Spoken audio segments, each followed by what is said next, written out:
this is Lima Obibia Aquawa, Ahadie, latest and hot news, Kwa Eramede, Bravo. Anuti, so we don't subscribe, or more say over subscribe to the channel. The way I say over click a subscribe button. Now, what barely notification. Where is that? New video be uploaded when the first person was up a video. I think we are now one like video, no give us a thumbs up. Now, share my offer for us now when you be here now, who and Sama Ekosu. Ewo Ghana Memohano. Afriyie bura eye sema abeto ye kunso. Niti eye sa story ya ababutuga. Niti sansi. In 2 minutes comment wo ho abrante we kasa de ma nana do dan o kasa de ma Dr. Mamudu Bawumia. Your friend Miracle Dennis Aboagye.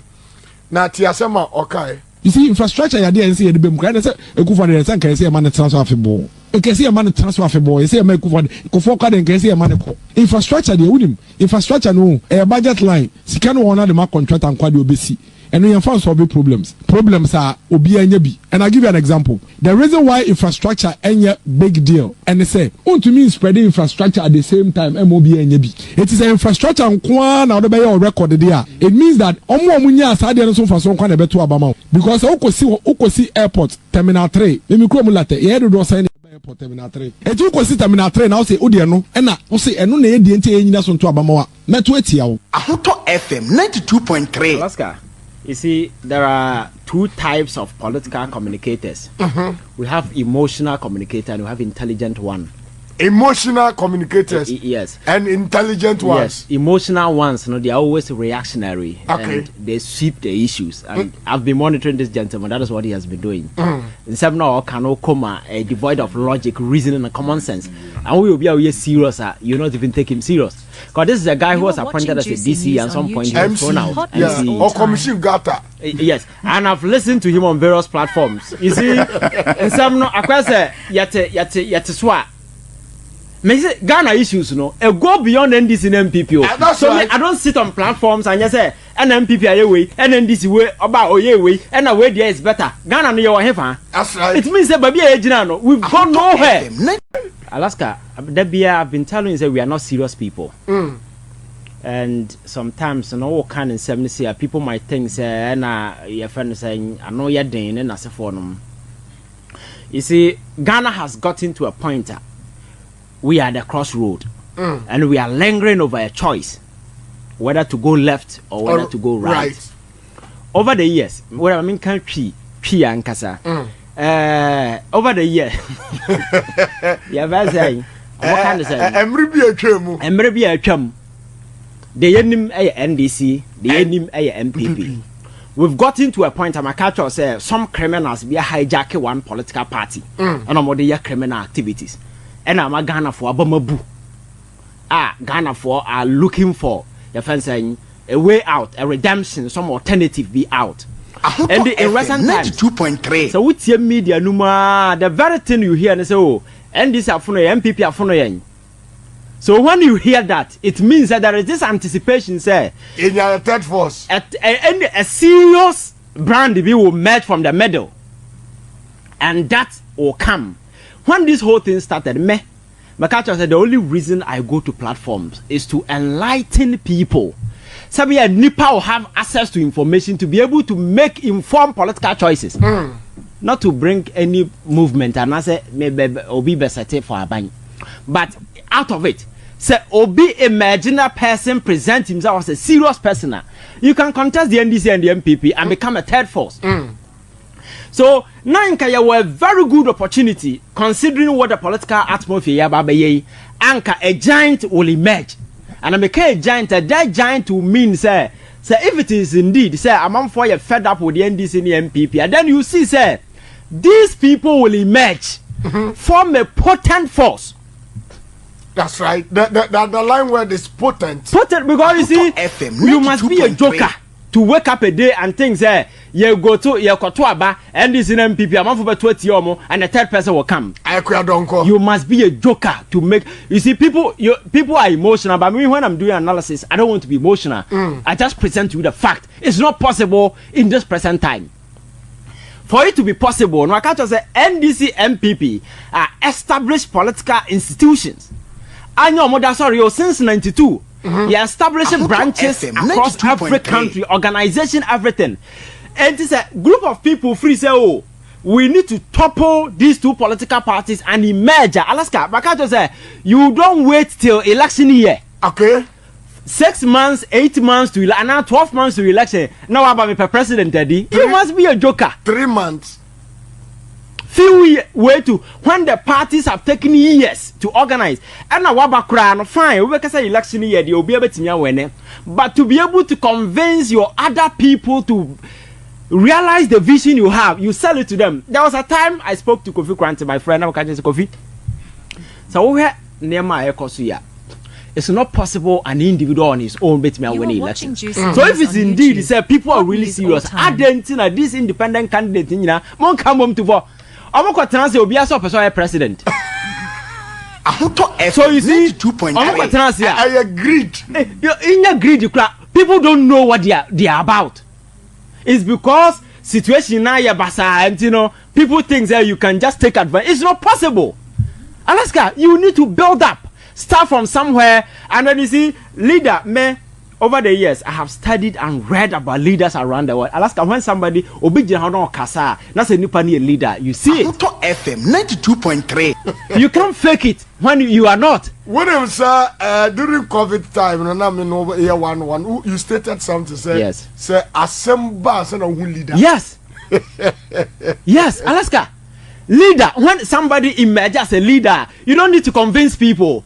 The kind of person okasa say the usi jina ho or reaction your responses. That is what Obama Owusu here to win the heart nanka black man better by president. Exactly. Person who said leadership baby go back to 2001. America World Trade Center was bombed. Not George Bush ever Congress about addressing the people. Go and watch that video. Then you understand leadership. So you don't just wake up and I'm the president and can looking at where Ghana away, Akufo Addo adawro and Ghana for credit ni ahotoso politician mu biem. And think I quite na bie. Anka independent indeed is independent or ha. Yen nyina yen kam bom ni yen force. In America, two political parties, you know, among four have attempted for years FM 92.3 to topple these two political and not possible. In the UK, it's the same thing. Now, no crowd, the conservative buy rule for how many years? For 14 good years. And sana omu free so ama way for buying.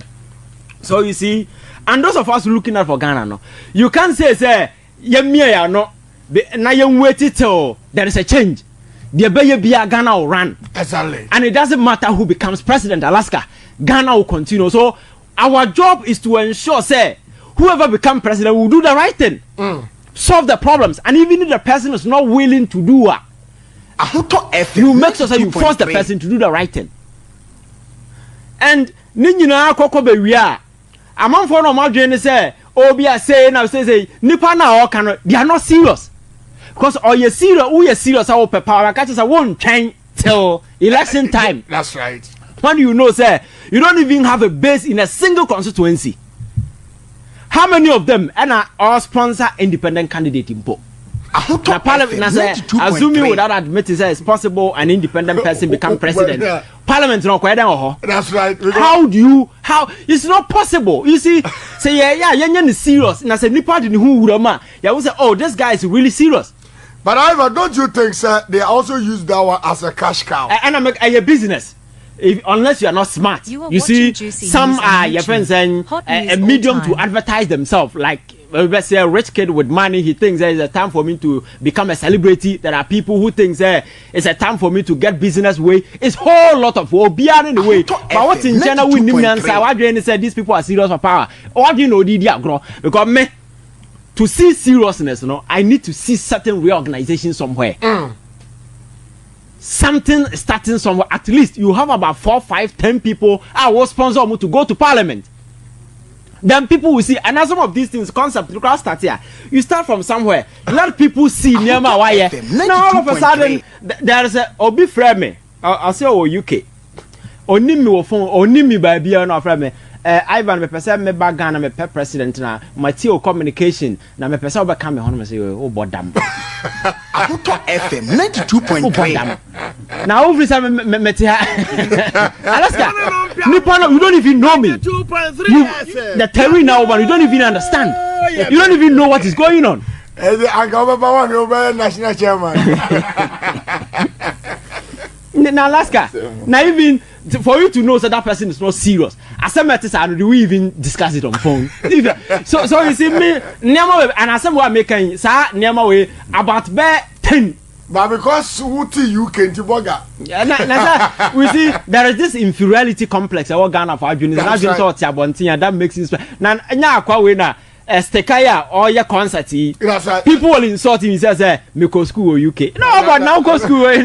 Now, Hannah catches a Oko UK, be a university, and I'm still about them. Madame Fubidi Obi Eba from US. He came with a guy. That's right. The guy is mentally. What them? But yes. Of the UK.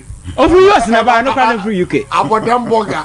So you see, and I'm making say inferiority complex. You know, it's everywhere. Sometimes you see, if you believe in yourself, have confidence in yourself. You don't need to travel. You don't need to go anywhere. You don't need to school anywhere. The confidence is about you, the person, what you know, what you have read, and that kind of way. Then the guy though, it's not about you have who go school with Jerusalem and I go school away. I don't know. And come away. I've a winner, sir. Electoral Commission at this party a business. But when it comes to IPAC, because you're too abaya, when you say your party be walk could have your friend fish. Alaska, me say, we see over the years we've seen these toy parties and jokers over the years. If you don't come in the modern or mama, now to that sort of say, yes, NDC and NPP Yentino, my son could have done quite now. I'm not to be on pool. Alaska, now Alaska, more Gamma could be also for President Eddie. We need to get serious. We really need to get serious. Oh my! Now for that's our culture. Party. Oh my! About them. His Excellency. What's one of our company? Bobby, I say, Alaska. We need to get serious. Media and say, at the end of the day, no, we need to fix because whichever way you see it, a nipa does never be the president. That's right. But we need to make sure, say, irrespective of where you are. Say nipa no didn't say muna because my cat say nipa does need what the power man and one checkina. That's right. And that is what we need to do as citizens. Now you emotions into chain. Now you set your home as a reasonable group of people. Now so be free chain, but that person is really serious. Now I know just power now introducing the policies in the initiative. Now we have why not? You vote for the person, but you don't play with the minds of the people thinking the situation now here some basabintino you can just take no. 32 people. 32 people. Ask yourself, say, if you're really convinced, say Ghana our problem. Now NDC and NPP for the past 92 since 92 enyamwayampa. Now say we are a group of people with the resources now but Alaska and then you see your kind say yan trans na yan discuss na yan come back on. Now say at that level personal ambition you cannot sacrifice it to become how then know to be a leader. You think leadership is a joke? Exactly. You are right. Yes, at the individual level, no, you can't even sacrifice your personal ambition to be president, you know. For Obi, na moon form something very potent. Now 22 on beto abano, electoral commission be half for Twagu. And I say no dear because when do not create any office war. And I'm telling you, some of these guys are upper president.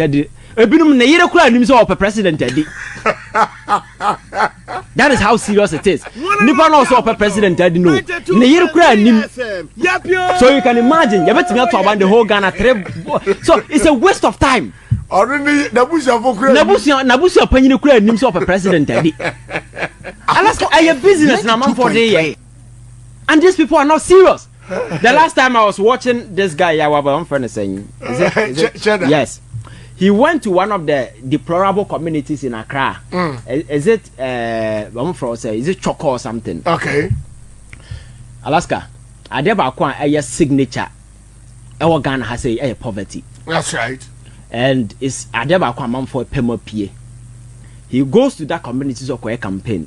sa toy cars bi na ya and so no you see just sometimes you know sa cars no those laws reading as for na woda ko gina choko and na what so people will not take you serious. You see, and because leadership is a whole package. Sometimes you need to be appealing to the sentiment of the people. What it is way so a poor community. So you tell them say we no exceptional. Now let's go. Now you see this attitude of me wo misika dada na mabo me bra wie. Eno ho na yeti hayo. Eno ho na yeti hayo. Akufo Addo ba na ka tese wabo ne bra nwa wie. Na me kwa da be sika ya dan. Eno nie. Maka kire say amamuo no enye sika e ya adwen. Na yensi obia ho kwan. Now, if you really mean it, let people know say you are really serious. Don't come and play on the intelligence of the people. Don't come and assume say people are stupid. Don't come and assume say you can just fake yourself up now. I'm the new Kwame Nkrumah. Kwame Nkrumah no who and now ba. Net2.3. Yes, Alaska, be yourself. Don't be imitating Kwame Nkrumah or winning as a form. No, be who you are. Right. Sell your ideas, policies to people. Let people know. Say, me, I never quite hammer with all these independent candidates. And say, I don't see say, any of them is serious. That's right. They are not serious. So I know the argument, you know, the same NDC NPP, no so.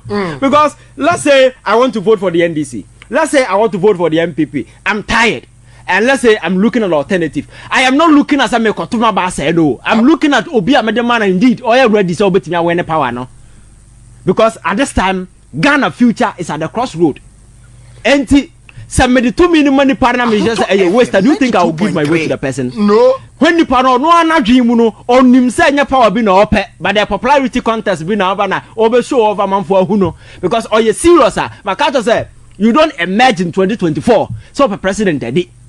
Election end year 2016 now what's your campaign say right. You do reorganization, you run around the country, people see you, you sell the vision, you know people you're working with, and the amount for will accept you because for political party and as an individual to become president, you must be accepted by the people. Right. And yes, I know do on I grown out with the Ghana for arguing and I'm thinking that these guys I see some toy presidential candidates and jokers, and I think that some of them should give us a break. You see, the fact of the matter, and say Ghana for a tie, it doesn't mean say they want any joker at all. You understand? Lead them. It's a serious business. Right.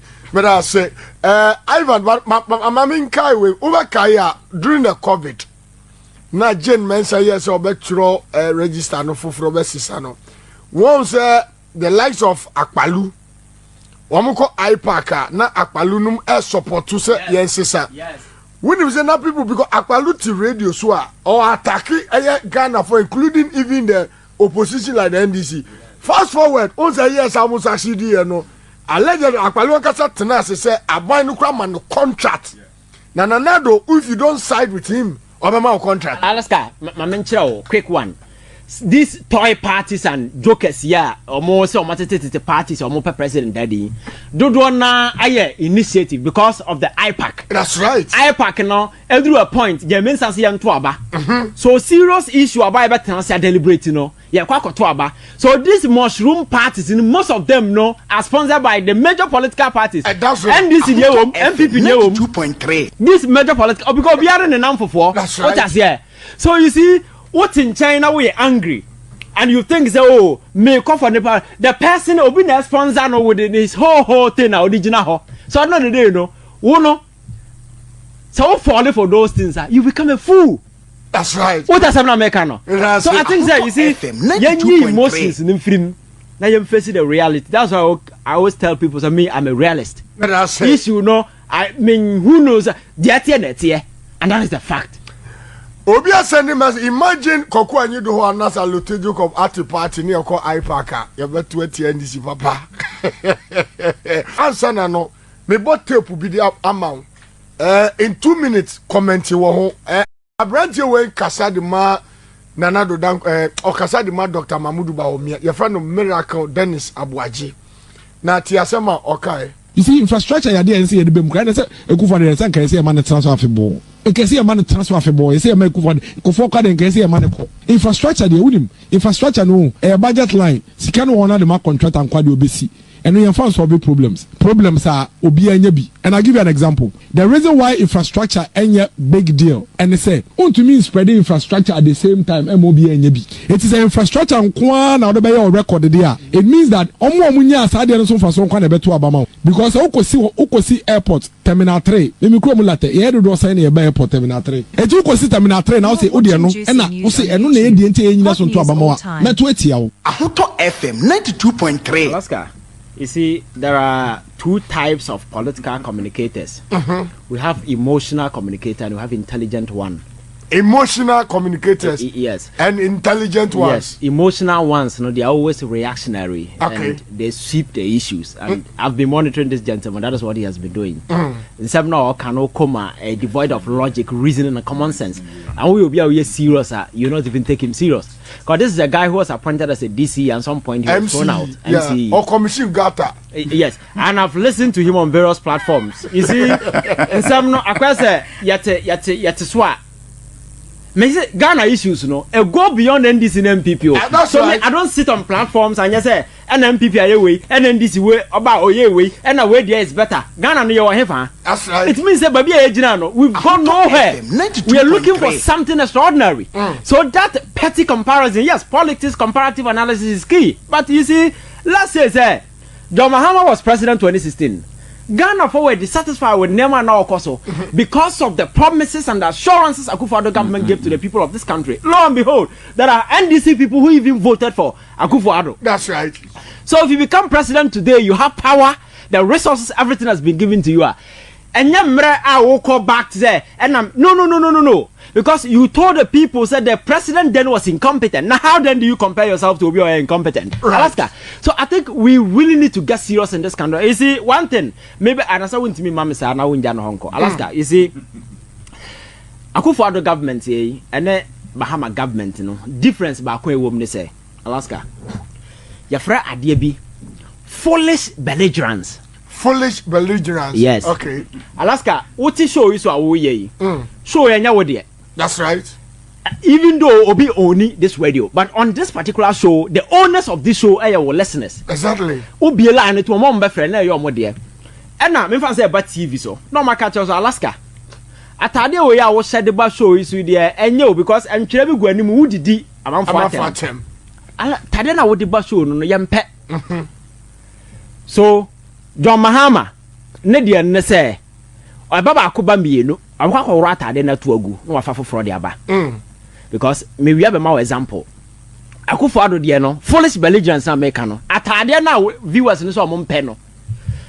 Or kwatela di ho amana ko pam dodo na ma no.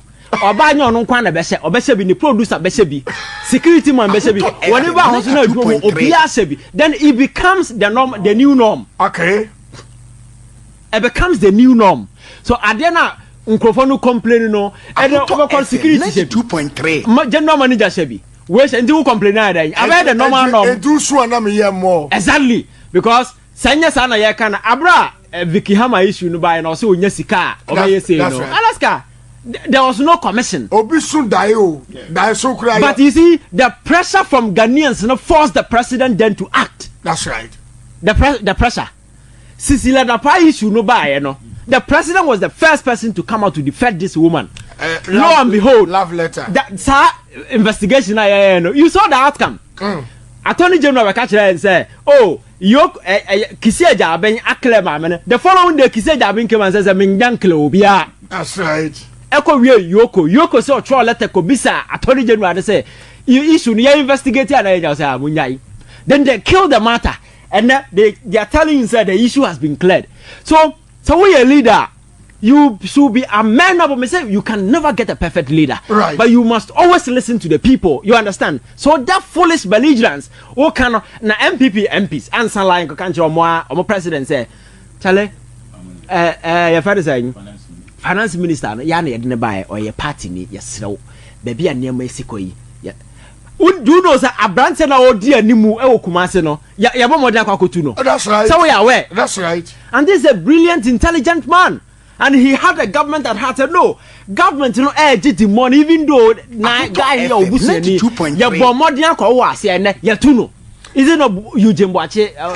But MP Nuswa, I don't know, show me, but you're rewarded with ministry appointment. Exactly. And what you cry, also know win your own family. So Alaska, so now you see the foolish belligerents now make one step. And in governance, you can't do that. You need to respect the people because you are there.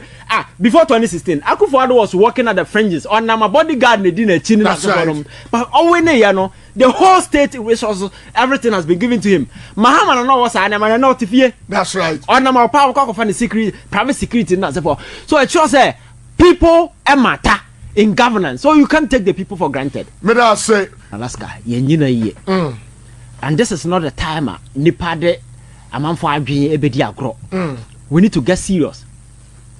Na Emma Ghana for nya ahwehemu, because you see. Me say ade ba kwa so Ghana mu ade be duru ha ye top government wo around us e bin si ha ne say Ghana for wa rehemu say anya hwe ye ba beto aba. That's right. That is the only thing. Enti government governance no enya serious mano na man nya say is business as usual. Ya the Ghana for adwuni dia agro the pressing problems na ye wo no Bawumia our time. Right. On starting nya bibi na Ghana for mu say papa ye serious na wo di to me mana. You don't just fold your arms and say, "Na me ye ni nyina." Now again, slogans no mu choose no one sign we no ho nkan ho. So ka say upgrade, ya upgrade dey. That's right. Chrono no na ya upgrade ya na say family and friends and na say CD dollar na and say dey. I didn't ya upgrade. That's right. Because say am no ka say you declare bankrupt out. You ntimi service your debt. And if you're telling people say we should upgrade that, you upgrade then. No, you upgrade. You upgrade. And I see, you know, the bankruptcy. The bankruptcy. And our state institutions say boka. And I make us say you see common sense. Yanton was told. Yanton. Common sense is common. And I win nimnyansa. Me say okwana ya dilegon ya bankwan ma owe. Over fiagu. That's exactly what is happening. Because these guys will come and tell you na me go school common sense, basic one, you don't have it. Alaska, we need to get serious. And I am expecting that the average Ghanaian member near daho. Right. Now some of this chaff, you cover your home with academic qualifications and so you ever sleep when you know to go. But I say when you're beyond the school to me refining. Writing exams and passing is different from being intelligent. You understand? Right. So I think we should be able to chance on these people and flash them out. I'm not quite a flash or more. I told a team they are flash or more because they don't deserve the respect of Ghanaians. But I say you're waiting for winning and some about it. Yapuno so because GCD so and Aboagye. So we just subscribe here. Or more than say over subscribe to the channel. It's say hadia latest and hot news in Kwa and I'm a promo. We are not like video no nafi shema of Frosuna. Will they be here? That will semi possible. I will gather them. Also, with me at Gyamfi and some way now. I will comment box me. Mobati Megabim in my next video. Thanks for watching. Like and share the video. You can also drop your comment. Please don't forget to subscribe. Click on the bell to turn on the notification.